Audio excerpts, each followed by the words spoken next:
Welcome to Hannity. Trump White House chief strategist Steve Bannon is making headlines for going after the media at Cpac. I'm Kimberly Guilfoyle in for Sean. So Bannon once again called the media the, quote, opposition party. Watch this. Look at, the opposition party and how they portrayed the campaign, how they portrayed the transition, and now they're portraying the administration. It's always wrong. If you remember, the campaign was the most chaotic, by the media's description, most chaotic, most disorganized, most unprofessional, had no earthly idea what they were doing, and then you saw them all crying and weeping that night. Just like they were dead wrong on the chaos of the campaign, and just like they were dead wrong in the chaos of the transition, they are absolutely dead wrong about what's going on today, because we have a team that's just grinding it through on what President Donald Trump promised the American people. And the mainstream media better understand something. All of those promises are going to be implemented. They're corporatist, globalist media that are adamantly opposed to an economic nationalist agenda like Donald Trump has.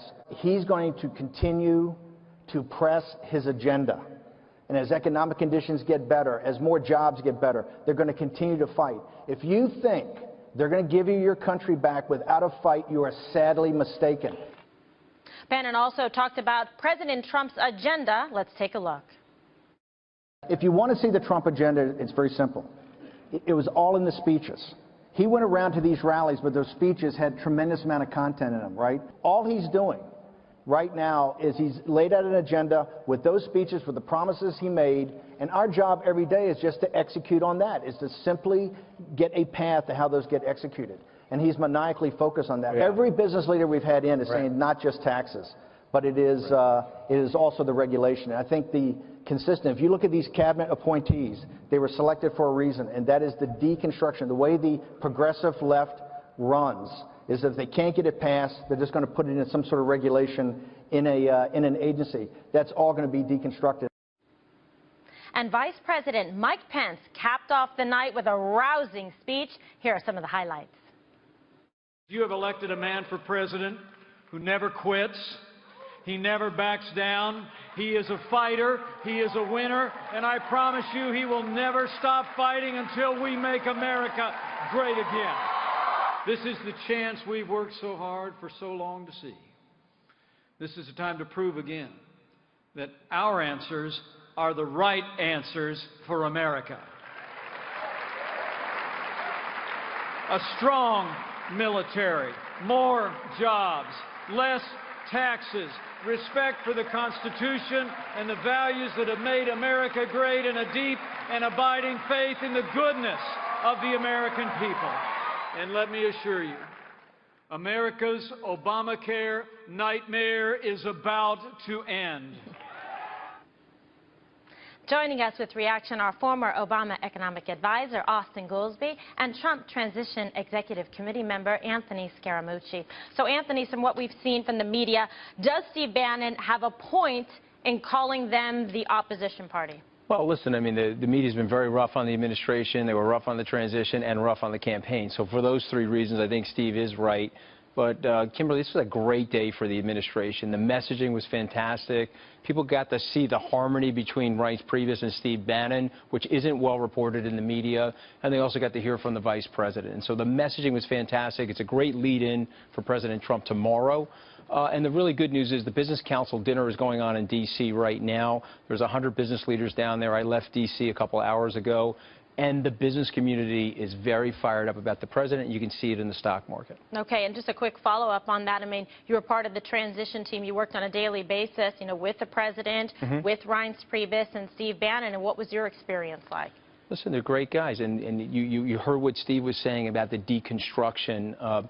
The idea right now, and Austin's not going to like this, but the idea right now is to unravel all those regulations, which has led to the 1% growth. And so give it a little bit of time, and you'll see the economy humming. Steve Mnuchin was on this morning talking about the tax policies.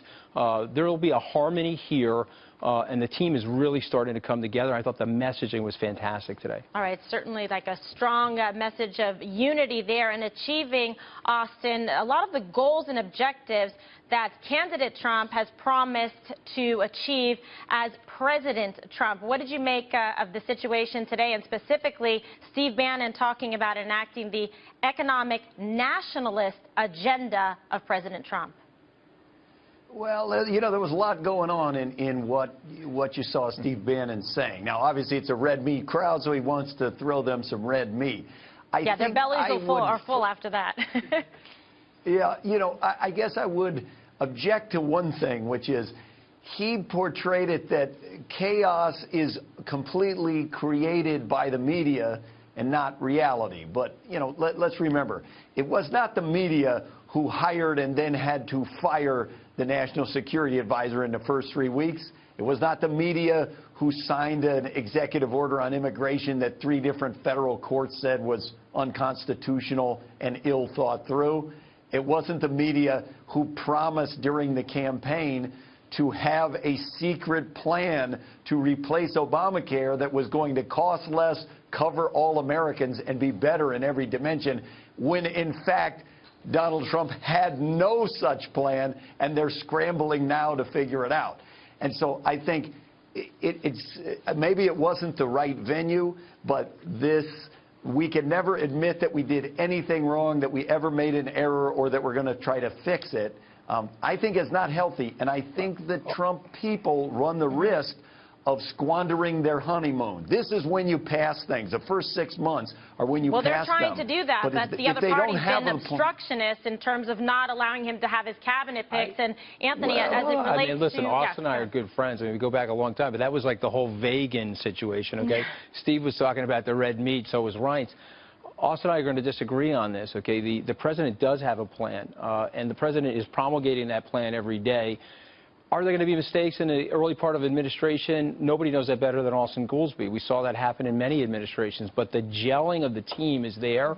The messaging is getting tighter, and I can see him smiling because he knows it's true. And so the stock market, something that Austin and I follow very closely, has been on a tear, and that's because people see growth, they see a tax cut coming, they see earnings revitalization and profits for companies. And you know what else they see? They see middle-class wages growing because of President Trump's agenda and his jobs program. And so yes, is it perfect? Nothing's perfect, but I like what I see, and I know that over the next 60 days, Austin, you're going to be very happy with this administration. I mean, you know, Austin, what we saw here across the country was this strong movement of working-class men and women that came out in droves to the rallies for President Trump that really felt that they were left behind. They want to put food on the table and have money to pay the bills and send their kids to good schools, and they feel that they were left behind by the Obama administration.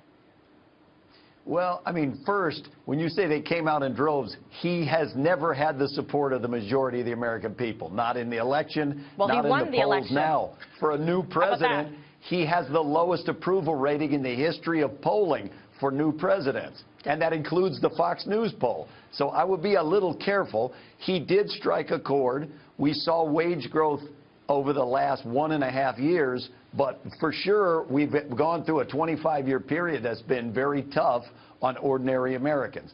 Now, I hope that he does succeed at continuing the growth that we've had and the 15 million jobs we've added in the last 7 years. I hope he continues that. That would be great for the economy.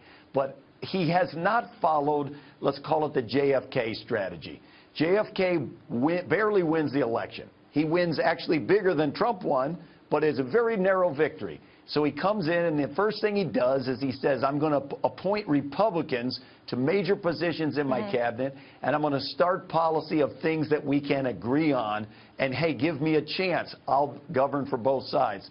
Trump has not taken that approach, and I think it will cost him after a few years. Anthony, your reaction? Well, listen, I mean, 1962 is not calling us anymore, unfortunately, and so you're in a totally different environment down there in Washington. The president came as a change agent, Kimberly, and the American people are listening. And listen, we can talk about the polls if you want, but I think the results are really what are going to matter. And let's give this a little bit of time. 100 days from now, my prediction is the stock market will be continuing on its upward trajectory, and the tax cut will be looming. That'll be very good for the American people, very good for the middle class and working class families. Yeah, and people also expecting results as it relates to Obamacare as well. And just real quick, Austin, as it relates to General Flynn, it was the media that was perpetuating this false narrative that he had committed a crime. In fact, I'll tell you as a lawyer, he did not violate the Logan Act, and there was no finding of wrongdoing with respect to General Flynn, and the president was very specific about that. Why did Donald Trump fire him? That's my only question.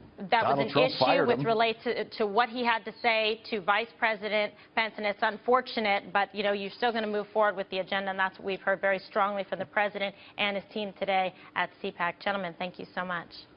And